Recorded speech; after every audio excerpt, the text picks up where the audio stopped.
Praise the lord.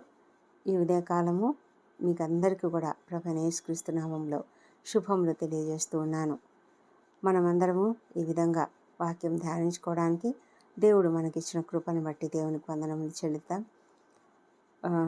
June మాసంలో మొదటి వారంలో ఇది చివరి దినం. ఎంత త్వరగా రోజులు గడిచిపోతున్నాయి కదా. అయితే దేవుడు మనల్ని ఎంతగానో కాపాడుతూ నడిపిస్తూ సంరక్షిస్తూ ఉన్నందుకు ఆ దేవాది దేవునికి వందనములు. ఈ దినం దేవుడు మనకిచ్చిన కృపావార్త కీర్తనల గ్రంథము 95వ కీర్తన 6వ వచనము. ఆయన మన దేవుడు, మనము ఆయన పాలించు ప్రజలము, ఆయన మేపు గొర్రెలము. దేవుడు ఇంత గొప్ప కృపావార్తను ఇచ్చినందుకు దేవునికి వందనములు. ఈ మాటలు 95వ కీర్తన 6వ వచనంలో. ఈ కీర్తన మరి కీర్తనకారులు ఎవరో తెలియదు, కానీ ఈ కీర్తన అంతా కూడా యెహోవాను గూర్చి ఉత్సాహధ్వని చేయడానికి, ఆయన మన రక్షణ దుర్గమై ఉన్నాడు కనుక ఆయనకు సంతోషగానం చేయడానికి రాయబడినటువంటి కీర్తన. ఈ కీర్తనలో మరి దేవుడి యొక్క గొప్పతనాన్ని, దేవుడి యొక్క మహా ఔన్నత్యాన్ని కీర్తనాకారుడు ఎంతగానో వర్ణిస్తూ చెప్తూ ఉన్నాడు. ఆయన మన రక్షణ దుర్గము అని చెప్తున్నాడు. నిజమే, ఆయన రక్షణ దుర్గము. దుర్గము అంటేనే ఒక మరి భేదించజాలనేటువంటి ఒక గట్టి కట్టడం అన్నమాట. ఆ కట్టడంలో మనము రక్షణ పొందుకోవడానికి, రక్షణ పొందినట్లయితే, ఆ దుర్గంలో మనం రక్షణ పొందుకున్నట్లయితే మనమును ఎవరు కూడా తాకలేరు అన్నమాట. ఆ లోపలికి ఎవరు రాలేరు, ఏ శత్రువు కూడా ఎంటర్ కాలేరు. అలాంటి గొప్ప బలమైన దుర్గము మన దేవుడు. ఆయన సన్నిధిలో మనం ఉండాలి, ఆయన రెక్కల చాటున మనం ఉండాలి, ఆయనను మనం ఆశ్రయించి ఉండాలి. అలా ఆశ్రయించి ఉన్నప్పుడు మనం ఎంతో ధైర్యంగా ఉండగలుగుతాం, ఎంతో ప్రశాంతంగా ఉండగలుగుతాము. అలాంటి దేవునిని మనం ఉత్సాహధ్వని చేయాలి, సంతోషగానం చేస్తూ కృతజ్ఞతాస్తుతులతో ఆయన సన్నిధికి రావాలని మరి కీర్తనకారుడు చెప్తూ ఉన్నాడు. ఎందుకంటే ఆయన గొప్ప దేవుడు, ఆయన మహాదేవుడు, ఆయన మహాత్యము గల మహారాజు అని ఇతడు చెప్తూ ఉన్నాడు. నిజమే కదా. మనము ఎప్పుడైతే ఆయనను అలా తెలుసుకుంటామో, ఆయనను అలాగా రుచి చూసి తెలుసుకుంటామో అప్పుడు మనకు చాలా ధైర్యం వస్తుంది. చాలా ధైర్యంగా ఆయన సన్నిధిలో మనము జీవించగలుగుతాము. ఎంత గొప్ప దేవుడు ఆయన, గొప్ప రాజు ఆయన. మరి అలాంటి రాజు మనం కలిగి ఉన్నాము. మనము ఆయన పాలించు ప్రజలము, ఆయన మేపు గొర్రెలము. ఏ రాజైనా సరే తన ప్రజలు సంతోషంగా ఉండాలని, సుభిక్షంగా ఉండాలని కోరుకుంటాడు. ఒక గొర్రెల కాపరి తన గొర్రెలు ఎంతో సంతోషంగా ఉండాలి, ఎంతో చక్కగా ఉండాలి, ఎంతో ప్రశాంతంగా, ఎంతో శాంతికరమైన పరిస్థితులలో ఉండాలని కోరుకుంటాడు. అందుకే దావీదు కూడా తన యొక్క కీర్తనలో యెహోవా నా కాపరి, నాకు లేమి కలుగదు అని చెప్తున్నాడు. అంటే అతడు దేవునిని తనకు ఒక కాపరిగా ఎంచుకున్నాడు. అందుకే మేము గొర్రెలము అని అనుకుంటే మనమంతా కూడా నేను గొర్రెని, నా దేవుడు నన్ను పరిపాలిస్తున్నాడు, నా దేవుడు నన్ను కాస్తున్నాడు, నా దేవుడు నన్ను మేపుతున్నాడు అని మనము ఎప్పుడైతే నమ్ముతామో అప్పుడు మనము ఆయన చెంత మనం చాలా సుభిక్షంగా, చాలా సురక్షితంగా, చాలా ప్రశాంతంగా ఉండగలుగుతాము. గొర్రె అంటేనే ఆ జంతువు ఎలాంటి జంతువు అంటే అది పూర్తిగా డిపెండెంట్ అన్నమాట. అది తనకు తానుగా ఏమీ చేసుకోలేదు, తనను తాను రక్షించుకోలేదు. చాలా ఒక మైల్డ్ నేచర్ ఉన్నటువంటి గొర్రె. దానిని చాలా జాగ్రత్తగా చూసుకోవాలి, ప్రతి విషయంలో కూడా కేర్ తీసుకోవాలి. మరి ప్రశాంతంగా ఉండడానికి మంచి చక్కటి పచ్చిక ఉండాలి, మరి మంచి నీరు ఉండాలి. దానికి ఎప్పుడు కూడా మురికి నీరు గొర్రెలు తాగవు. మురికి నీళ్ళలో ఉండడం వాటికి ఇష్టం ఉండదు. అవి ఎప్పుడైనా సరే మంచి నీరు, స్వచ్ఛమైనటువంటి నీరు, అలాంటి నీటినే అవి తాగుతాయి. కాబట్టి అలాంటి చోట్లకే ఈ కాపరులు ఆ గొర్రెలను తీసుకొని వెళ్తూ ఉంటారు. మరి వాటికి వచ్చే వ్యాధుల గురించి, వాటికి వచ్చే సమస్యల గురించి సమస్తం వాళ్ళకు తెలుసు. కాబట్టి వారు ఒక గొర్రెను ఎంతో జాగ్రత్తగా చూసుకుంటూ ఉంటారు. మరి మనము దేవుని గొర్రెలము అని ఈ కీర్తనాకారుడు చెప్తున్నాడు. అంటే మనము అలాగా కంప్లీట్గా దేవుని పైన డిపెండ్ అయి ఉండాలని అతని యొక్క కోరిక. కీర్తనాకారుడు దేవుని యొక్క మహా ఔన్నత్యాన్ని కొనియాడుతూ ఉన్నాడు. ఎందుకంటే మన దేవుడు మహారాజు. ఆయన సమస్తమును సృష్టించాడు కదా. భూమ్యాగాధ స్థలములు ఆయన చేతిలో ఉన్నాయి. పర్వత శిఖరులు ఆయనవే, సముద్రము ఆయనదే. ఆయనే దాన్ని కలుగజేశాడు. ఆయన హస్తములు భూమిని నిర్మించాయి. అదేవిధంగా మనల్ని కూడా ఆయనే సృజించాడు. కాబట్టి ఆయన మన దేవుడు. మనము ఆయన పాలించు ప్రజలము, ఆయన మేపు గొర్రెలము. కాబట్టి మనము ఆయనకు నమస్కారం చేసి సాగిలపడి ఆయనను ఆరాధించాలి. మరి దేవుడు మనల్ని ఎంతగా ప్రేమిస్తున్నాడంటే సమస్తమును కూడా ముందుగానే మన కొరకు సిద్ధం చేసి మనల్ని ఆ తర్వాత సృష్టించాడు. కాబట్టి మనము సంతోషంగా ఈ లోకంలో జీవించగలుగుతున్నాం. మనమే అన్నీ కనుక్కొని మనమే అన్నీ చేసుకోవాలి. మనమే అన్నీ ముందుగా అంటే తర్వాత మనం చేసుకోవాలి అంటే అది అసలు అవని పని. ఎందుకంటే ఆది యందు ఏమీ లేదు, అంతా శూన్యంగా ఉంది. భూమి ఎలా ఉంది? నిరాకారంగా ఉంది, శూన్యంగా ఉంది. అలాంటి స్థితిలో ఒకవేళ మనిషిని ముందుగా సృష్టించి పెడితే ఆ మనిషి ఏం చేయగలుగుతాడు? ఏం తింటాడు? ఎలా బ్రతుకుతాడు? కానీ దేవుడైతే అది అంతా కూడా ఆలోచించి ఆయన ఎంత గొప్ప ప్రణాళిక అంటే ఆయన ప్రతిదీ కూడా ఎంతో ప్రణాళికాబద్ధంగా చేశాడు. ఆయన సమస్తం కూడా తగిన విధంగా తగిన సమయంలో ఎలా ఉండాలో అన్నీ కూడా ఏర్పాటు చేసి మన కొరకు సృష్టించిన తర్వాతనే మనల్ని ఆయన సృష్టించాడు. మనిషిని సృష్టించాడు, అది కూడా తన రూపంలో సృష్టించాడు. మరి అంత గొప్పగా దేవుని యొక్క ప్రణాళిక మన పట్ల ఉంటుంది. మనమంతా కూడా గొర్రెలము అని అనుకుంటే ప్రతి గొర్రెల గురించి కూడా దేవునికి తెలుసు. ప్రతి ఒక్కరి విషయంలో మనల్ని కూడా మనం ఆయన పాలించు ప్రజలం కదా. మనల్ని పట్ల కూడా ఆయనకు ప్రతి ఒక్కరి పట్ల కూడా ప్రతి విధమైనటువంటి ప్రణాళిక ఆయనకున్నది.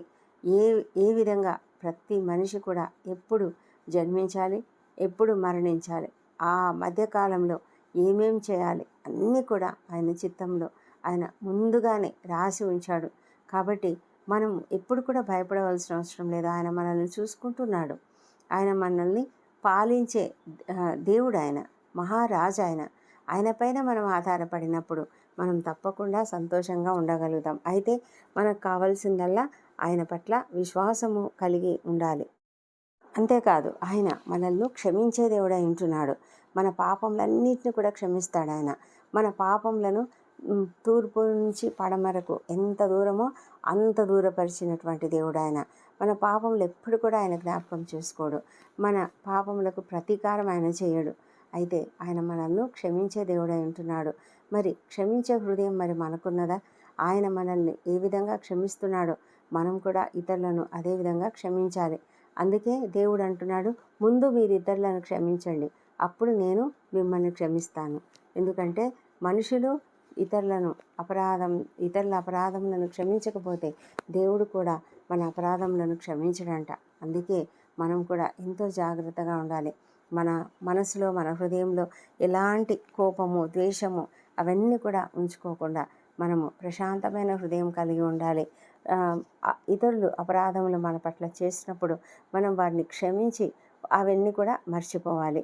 అలా చేస్తేనే మనం ధైర్యంగా ఉండగలుగుతాము. అలా చేస్తేనే మనము ప్రశాంతంగా జీవించగలుగుతాము. అలా చేస్తేనే మన హృదయంలో ఒక ప్రశాంతత ఉంటుంది. మరి మనసు ఎంతో శాంతిగా ఉంటుంది.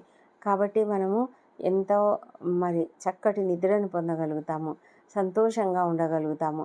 అదే కోపము, ద్వేషము మన హృదయంలో ఉన్నట్లయితే మన హృదయం రగిలిపోతూ ఉంటుంది. మనలో ఒక విధమైన కోపము, ద్వేషము ఎక్కువ కావడం వలన మన శరీరానికి అనేక రకాల వ్యాధులు కూడా వస్తాయి. అది మనం జ్ఞాపకం పెట్టుకోవాలి, మరి గుర్తించుకోవాలి. ఎందుకంటే అనేక రీసెర్చ్లు ఆ విధంగా తెలియజేస్తున్నాయి. కాబట్టి మన హృదయంలో ఎలాంటి ద్వేషము ఉంచుకోకూడదు, ఎవరి పట్ల కూడా ద్వేషం ఉంచుకోకూడదు.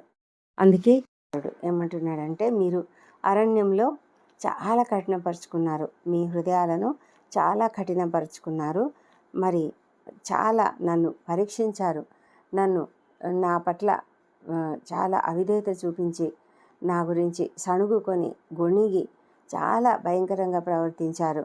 మీ హృదయాలను చాలా కఠినంగా చేసుకున్నారు. మీరు అట్లా చేసుకోవద్దు. అప్పుడు మీ పితరులు అంటే ఇశ్రాయేలీలు ఆ విధంగా చేసినట్లు మీరు చేయొద్దు అని ఇప్పుడు నేటి ప్రజలకు మనకు కూడా చెప్తున్నాడు దేవుడు. మనం కూడా మరి అనేక విషయాలు బైబిల్ గ్రంథంలో చదువుతున్నాం కదా.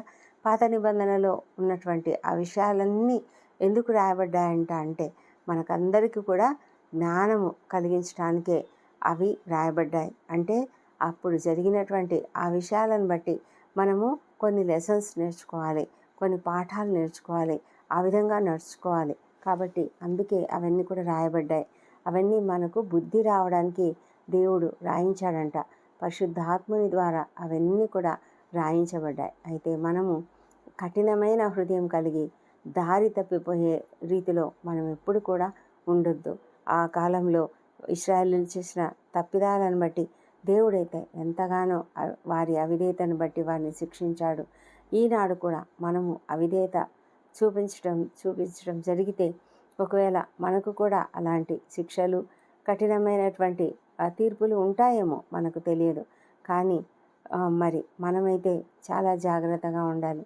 అయితే దేవుడు మనకు ఒక గొప్ప నిరీక్షణ ఇచ్చాడు. మరి ప్రభువైన యేసుక్రీస్తుని ఈ లోకానికి పంపించడం ద్వారా ఆయన యొక్క అమూల్యమైన రక్తంలో మన పాపములను కడిగివేయటం ద్వారా ఆయన యొక్క శిలువ యాగం వలన మనకు ఆయన ఇచ్చినటువంటి రక్షణ ద్వారా మనము ఎంతో అద్భుత రీతిగా కృపచేత రక్షణ పొందుకున్నాము. అయితే ఆ రక్షణ అంతా కూడా మనం విశ్వాసం చేతనే పొందుకోగలిగాము. అంతేగాని అది మన గొప్పతనం ఏమీ కాదు, మన యొక్క క్రియల వలన అంతకంటే కాదు. కానీ కేవలం ఆయన యొక్క ఉచితమైన కృపచేతనే. అయితే మనము ఆయన పట్ల విశ్వాసం కలిగి ఉండాలి. ఎవరైతే విశ్వసిస్తారో వారు మాత్రమే రక్షణ పొందుకుంటారు. కాబట్టి ఈ లోకంలో ఎవ్వరు కూడా మరి దేవుని అంగీకరించని స్థితిలో ఎవరూ ఉండకుండా మనం ప్రార్థన చేయాలి. ఆ ప్రార్థన జీవితం మనం కలిగి ఉండాలి. విజ్ఞాపన ప్రార్థనలు చేస్తూ ఉండాలి. మరి ఇప్పుడు ఇక్కడ చెప్తున్నటువంటి మాటలు, కీర్తనకారుడు అంటున్నటువంటి మాటల ప్రకారం ఆయన మన దేవుడు, మనము ఆయన పాలించు ప్రజలము, ఆయన మేపు గొర్రెలము. ఆయన మన పచ్చిక గురించి అంటే తన యొక్క పిల్లలు, తన యొక్క మంద అయినటువంటి మనల్ని ఆయన ఎలాంటి మంచి వాక్యము ఆయన మనల్ని మేపుతాడు అంటే మంచి వాక్యం చేత మనకు ఆహారం ఇస్తాడు, మనల్ని నడిపిస్తాడు, మనల్ని ప్రశాంతమైన స్థలంలో ఉంచడానికే ఆయన ఎంతగానో ఇష్టపడతాడు. అయితే మనమే చాలాసార్లు అవిధేయత చూపించి ఆయన పట్ల అవిశ్వాసం చూపిస్తూ ఇతరులపైన ఆధారపడాలనుకుంటాం. మనకి ఏదైనా కష్టం వస్తే మనం వెంటనే ఏం చేస్తామంటే అనేక విధాలుగా ఎవరెవరిపైననో ఆధారపడి ఎవరెవరినో సహాయం అడగాలని ట్రై చేస్తాం. కానీ దేవుని దగ్గరికి వచ్చి దేవుణ్ణి మాత్రమే పూజించి ఆరాధించే ఆ మనసు మనం కలిగి ఉన్నట్లయితే మనము ఎంత త్వరగా ముందుగా ఆయన దగ్గరికి వెళ్తామో అంత త్వరగా అంత వేగంగా ఆయన మన జీవితంలో కార్యములు జరిగిస్తాడు. ఆయన మన రక్షణ దుర్గము. కాబట్టి మనము ఆయన సన్నిధికి వెళ్దాం. ఆ దుర్గంలో మనకు ఎప్పుడు కూడా శాంతి ఉంటుంది. ఆ దుర్గంలో మనకు ప్రొటెక్షన్ ఉంటుంది. కాబట్టి ఆయన పైన ఆధారపడదాం. మరి ఇంత గొప్ప దేవుని వాక్యాన్ని మనకు దేవుడు అనుగ్రహించాడు. మరి మన జీవితాలలో మనం ఎలా ఉన్నామో ఒకసారి ఆలోచించుకుందాం. మనము వెంటనే ఇతరులపైన ఆధారపడుతున్నామా, లేకపోతే మన రక్షణ దుర్గమైన దేవుని దగ్గరికి పరిగెత్తుతున్నామా? మనము ఆలోచిద్దాం. ఆయన దగ్గరికి మనము సంతోషగానం చేస్తూ వెళ్ళినట్లయితే మనము తప్పకుండా ఎన్నో మేలులు పొందుకుంటాం. ఆయనను స్తుతించడం ద్వారా మనము మహిమపరుస్తామంట. మనము మన రక్షణకు ఒక మార్గము సిద్ధపరచుకుంటాము. కాబట్టి స్తుతి యాగం చేయడం ఎంతో అద్భుతమైనటువంటి ఒక యాగం వంటిది. కనుక మనము ప్రార్థన, స్తుతి యాగం, మరి జిహ్వాఫలం అర్పిస్తూ ఆయనని ఎంతగానో ఆరాధిస్తూ మరి దేవుని సన్నిధిలో మనం సమయం గడపాలని దేవుడు ఎంతగానో కోరుకుంటూ ఉంటే మనమేమో ఆయనకు దూరంగా వెళ్తూ ఇంకా మనుషుల మీద ఆధారపడుతూ మనము మన సమస్యలన్నీ కూడా చాలామంది మనుషులకే బాగా చక్కగా చెప్పుకుంటాం, కానీ దేవుని దగ్గరికి రావడానికి అంతగా ఇష్టపడం. కానీ దేవుడైతే ఎల్లప్పుడూ సిద్ధంగానే ఉంటాడు. ఆయన ఎల్లప్పుడూ మన కొరకు చూస్తూ ఉంటాడు. మనం ఆయన సన్నిధికి వెళ్ళినట్లయితే ఆయన ఎవరిని కూడా త్రోసివేయడు. ఆయన ఎప్పటికీ కూడా సిద్ధంగానే ఉంటాడు. ఆయన ఎప్పుడు రెడీగా ఉంటాడు. కాబట్టి మనం ఆయన దగ్గరికి వెళ్దాం. మన రక్షణకర్త అయినటువంటి ఆ దేవాది దేవుని చేతుల నీడలలో ఉండడానికి మనము పరిగెత్తడానికి ఎంతగానో సిద్ధపడాలి. ఇష్టపూర్వకంగా ఆయనను ఆరాధించాలి. పూర్ణ హృదయంతో, పూర్ణ ఆత్మతో ఆయనను ఆరాధించాలి. అలాంటి కృప దేవుడు మనకు అనుగ్రహించునుగాక. దేవుడి కృపావార్తను దీవించునుగాక. ప్రార్థించుకుందాం. పరిశుద్ధుడా, గొప్ప దేవ, నీకు వందనంలో, నీకు స్తోత్రం నాయన. ఈ ఉదయకాలం నా ప్రభా నీ సన్నిధిలో ప్రార్థించడానికి, ప్రభా వాక్యం ధ్యానించుకోవడానికి మీరు మాకు ఇచ్చిన కృపను బట్టి నీకు వందనం చెల్లించుకుంటున్నాం ప్రభా. అవును తండ్రి, నీవు గొప్ప దేవుడవు, మహా ఔన్నత్యం కలిగినటువంటి దేవుడు, మహోన్నతుడైన దేవుడు, అత్యున్నత సింహాసనంపై ఆసీనుడైన దేవుడు తండ్రి, నీకు వందనములు ప్రభా. నేను గూర్చి ఉత్సాహధ్వని చేయుచు మేము నిన్ను స్తుతిస్తున్నాము మా ప్రభా. సంతోషగానం చేస్తున్నాం, ఎందుకంటే నీవు మా రక్షణ దుర్గమై ఉన్నావు ప్రభా. బలమైన దుర్గమై ఉన్నావు మా తండ్రి.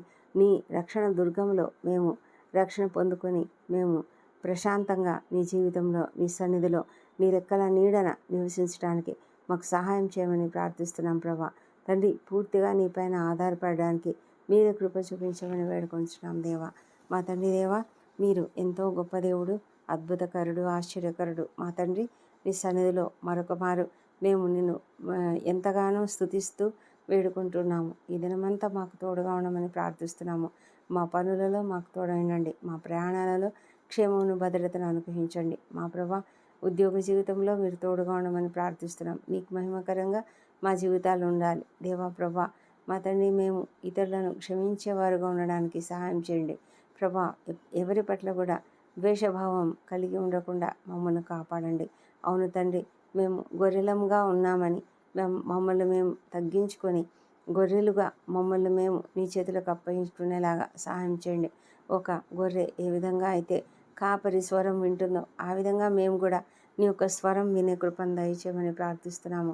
మాలో ఉన్న ప్రతి బలహీనతను తొలగించండి ప్రభా. మమ్మల్ని అంతా కూడా నాయన, మాలో ఉన్నటువంటి బంధకాల నుంచి ఇష్టంలో విడుదల దయచేయండి. అవిధేయతను తీసివేయండి ప్రభా. మేము ఎల్లప్పుడూ నీ బిడ్డలుగా జీవించాలి నాయన మా తండ్రి. మరి అవిశ్వాసం అనేది లేకుండా మమ్మల్ని కాపాడండి. అపనమ్మకం అనేది లేకుండా కాపాడమని ప్రార్థిస్తున్నాం తండ్రి. తండ్రి, విశ్వాసంతో నీ వైపుకు చూడడానికి సహాయం చేయండి. నమ్మకం కలిగి ఉండడానికి సహాయం చేయండి ప్రభా. మాకున్నటువంటి అనేకమైన లోటుపాట్లను నీ సన్నిధిలో మేము అడుగుతున్నాము మా ప్రభా. మా మా యొక్క ప్రతి బిహేవియర్లో ప్రభా మీరు మమ్మల్ని సరిచేయమని వేడుకొంచున్నాం. నీ పరిశుద్ధాత్ముడు మాలో ఉన్నందుకు నీకు వందనములు. నీ పరిశుద్ధాత్మని గైడెన్స్లో మేము ముందుకు సాగడానికి, సరైన రీతిలో ముందుకు సాగడానికి మాకు కృప దయచేయమని వేడుకొంచున్నాం. విద్యార్థులను దీవించండి, వారికి మంచి జ్ఞానం అనుగ్రహించండి ప్రభా. అనేక మంది కొత్త క్లాసులకు, కొత్త కోర్సులలో చేరి ఉంటున్నారు. వారందరికీ మీ యొక్క మంచి జ్ఞానం అనుగ్రహించి, మంచి తెలివిని అనుగ్రహించి చక్కగా చదువుకోవడానికి సహాయం చేయండి. ఎలాంటి డిస్ట్రాక్షన్స్కి వారు గురి కాకుండా కాపాడమని, సాతాను ఉచ్చులలో చిక్కుకొనకుండా కాపాడమని ప్రభా. మంచి స్నేహితులను వారికి అనుగ్రహించమని ప్రార్థిస్తున్నాం దేవా. మా తండ్రి దేవా, మరి నిరుద్యోగులకు ఉద్యోగంలో దయచేయండి. ఏదైనా ఇంటర్వ్యూలకు హాజరవుతున్న వారికి తప్పకుండా విజయం అనుగ్రహించండి ప్రభా. వివాహ ప్రయత్నం చేస్తున్నటువంటి వారికి తప్పకుండా సఫలత అనుగ్రహించమని ప్రార్థిస్తున్నాం నాయన. సంతానం కొరకు నీ వైపు చూస్తున్న వాళ్ళని దీవించండి. వారిలో ఉన్నటువంటి బలహీనతలు తొలగించండి, వాళ్ళ లోపములు సవరించండి దేవా ప్రభా. నీ బిడ్డలుగా వారు జీవించడానికి సహాయం చేయండి మా తండ్రి దేవా. మరి వారిని ప్రభా దర్శించి వారిలోని పునరుత్థాన శక్తిని ప్రవేశపెట్టిన ఆయన సంపూర్ణమైనటువంటి ఆరోగ్యంతో మరి చక్కటి సంతానం వారికి అనుగ్రహించి సంతోషం అనుగ్రహించమని ప్రార్థిస్తున్నాం ప్రభా. తండ్రి, నీకు కృతజ్ఞతాస్తుతులు కలిగి జీవించడానికి సహాయం చేయండి మా ప్రభా. నాయన, ఎంతమంది అయితే నేను అప్పుల బాధతో, ఆర్థిక ఇబ్బందులతో ఉన్నారో వారందరినీ నాయన మరి ఆ భయంకరమైన పరిస్థితుల నుంచి లేవనెత్తమని ప్రార్థిస్తున్నాము. కృంగుదల నుంచి లేవనెత్తమని ప్రార్థిస్తున్నాము.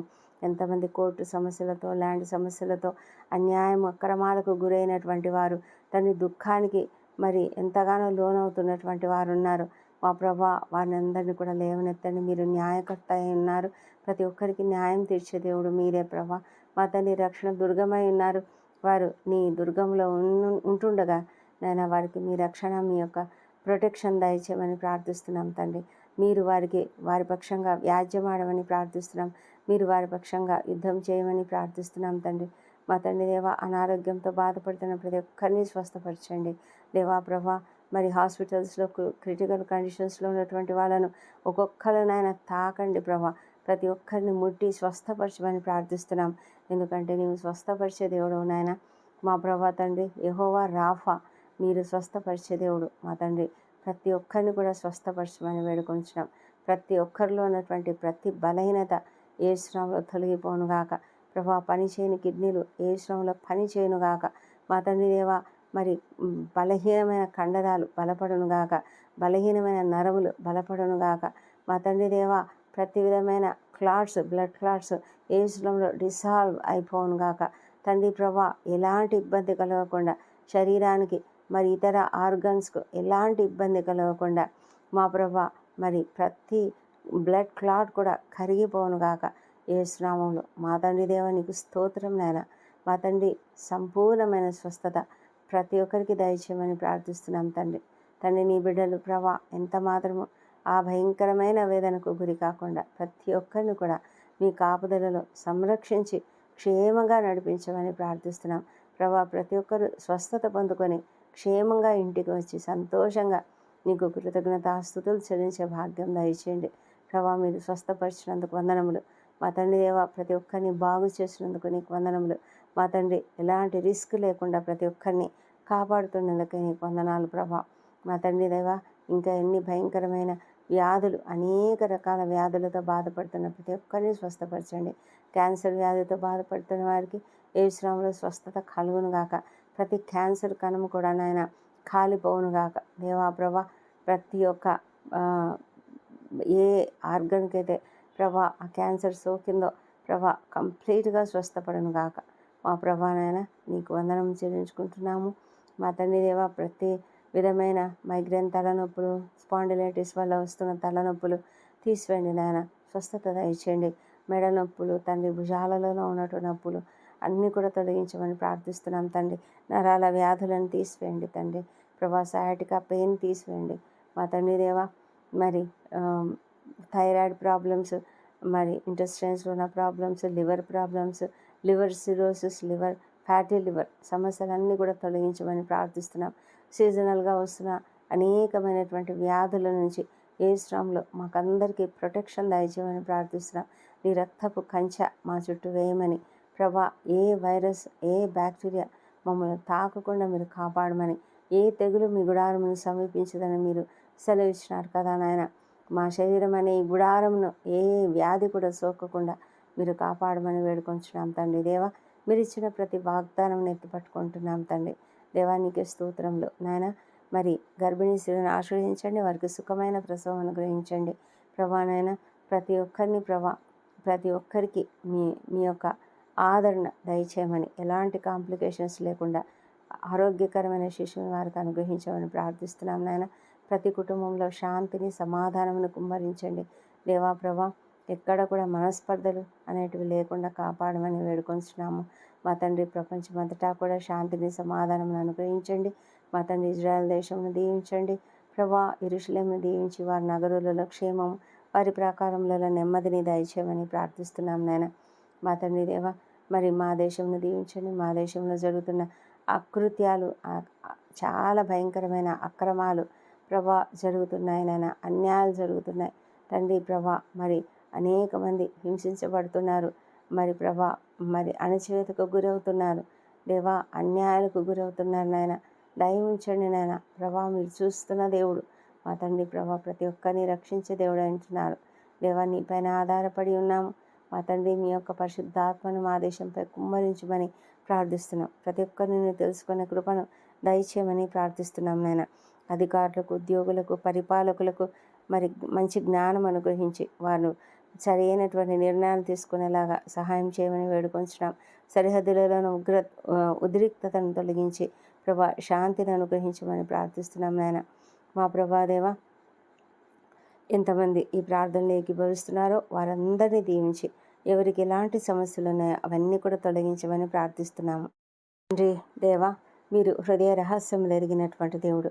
ప్రతి హృదయంలో ఎలాంటి వేదన ఉందో, ఎలాంటి సమస్యలు ఉన్నాయో, ఎలాంటి దుఃఖం ఉందో, ఎలాంటి వేదన, ఎలాంటి బాధ ఉందో, ఎలాంటి కృంగుదల ఉందో సమస్తం ఎరిగిన దేవుడు ప్రభా, మీరు కృప చూపించమని ప్రతి ఒక్కరి సమస్యలు కూడా తొలగించి ప్రభా తీర్చివేసి వారికి సంతోషం సమాధానం అనుగ్రహించమని ప్రార్థిస్తున్నాం నాయన.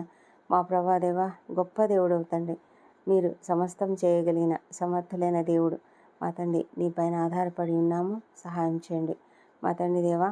మరి ఈ దినమంతా మాకు తోడైండమని ప్రార్థిస్తున్నాము మా ప్రభా నాయన. మరి ఈ దినం బర్త్డేలు, వివాహ దినం జరుపుకుంటున్న బిడ్డను దీవించండి. గడిచిన సంవత్సరం అంతా వారికి మీరు చేసిన ప్రతి మేలును బట్టి నీకు వందనములు.